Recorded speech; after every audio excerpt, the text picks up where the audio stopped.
ချစ်လေးရဲ့ညလေးပေါ့နော်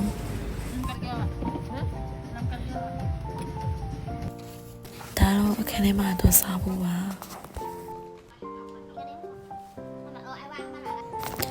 ကဲဒါတော့နောက်နေ့ပေါ့နော်မင်းစားရဲ့မန္တတာရောက်ပါပြီရှင်သူကဖះเจ้าလေးရှိအောင်ဆိုဖះเจ้าကအတော်လေးကိုကြည်ညိုဖို့ကောင်းတယ်ပေါ့နော်ပြီးခါเจ้าအရန်လေးလာပါရဲ့အကောင်လုံးကခဲရောင်တွေနဲ့ decoration လုပ်ထားတာပေါ့နော်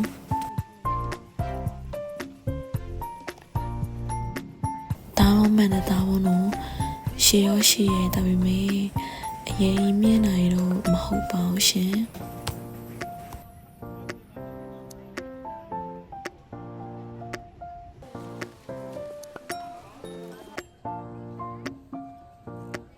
အသေးငယ်တဲ့လူတွေတော်တော်နည်းနည်းလေးကြောက်စရာကောင်းမယ်ပေါ့နော်။ဒါပေမဲ့ကျမတို့တော့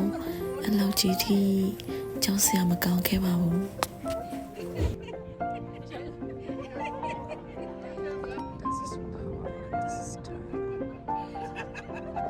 ကျမကအခုမှထိုင်းဖုန်ကြီးကျောင်းနဲ့ဝင်ဖို့อ่ะဆိုတော့ဝင်သွားရတာနဲ့ဝိုးကနေဖြစ်သွားပြီပေါ့နော်။အရန်လေးလာတယ်လို့အရန်လေးကြည်ညိုဖို့ကောင်းပါရဲ့ရှင်။